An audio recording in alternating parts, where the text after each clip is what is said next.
Hello সবাইকে, আজকে তোমাদের জন্য আমি দুপুরের দুটো রেসিপি নিয়ে এসেছি। রেসিপি দুটো হচ্ছে চাল কুমড়ো দিয়ে চিংড়ি মাছ আর কাঁঠাল দিয়ে চিংড়ি মাছ। যেহেতু চাল কুমড়ো চিংড়িটার রেসিপিটা আমি তোমাদের সঙ্গে দেখাতে পারিনি, ওটা আগেই করা হয়ে গেছে। এবার কাঁঠালেরটা এসে চিংড়িটা আমি দেখাচ্ছি তোমাদের সাথে। এখন কাঁঠালটা কড়াইতে তেল দিয়ে সুন্দর করে হালকা একটু ভেজে নেব। এবার কড়াইতে তেলগুলো গরম হয়ে গেল, দারচিনি এলাচ কড়াইতে, তারপরে পেঁয়াজগুলো দিয়ে দিচ্ছি। এবার পেঁয়াজগুলো সুন্দর করে হালকা লাল লাল ভাজা হবে, হালকা করে দিয়ে লাল লাল করে ভেজে নেব পেঁয়াজটা।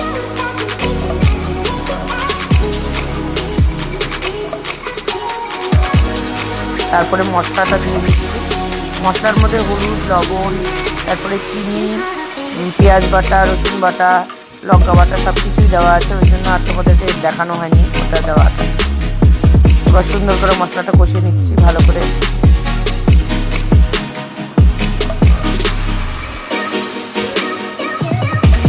এবার কাঁঠালগুলো দিয়ে দিচ্ছি, মশলার সঙ্গে ভালো করে কাঁঠালগুলো কষিয়ে দিচ্ছি।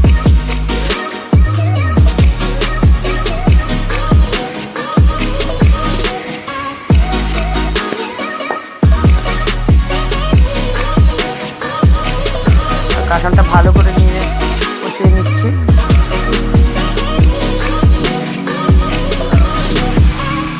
এবার হালকা একটু জল দিয়ে আবার কাঁঠালটাকে কষিয়ে নেব।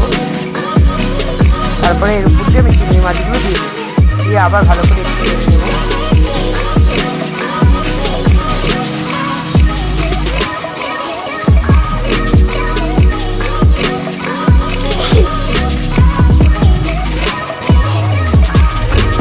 সুন্দর করে আর একটু ভালো করে নিয়ে নিলাম। এবার একটু জলটা দিয়ে দেবো, হালকা একটু জল দিয়ে দেবো। আর কাঁঠাল একটু ভালো করে না কষিয়ে নিলে খেতেও ভালো লাগবে না।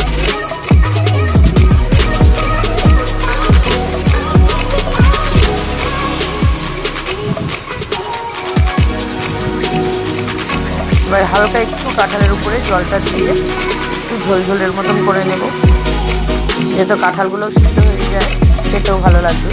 তোমরা কে কে এঁচোড় চিংড়ি খেতে ভালোবাসো তাড়াতাড়ি কমেন্টে জানিয়ে জানি এঁচোড় চিংড়ি সবাই বাড়িতে খায়, আর এটা এঁচোড় চিংড়ি খাওয়ার সবাই ভালোবাসে।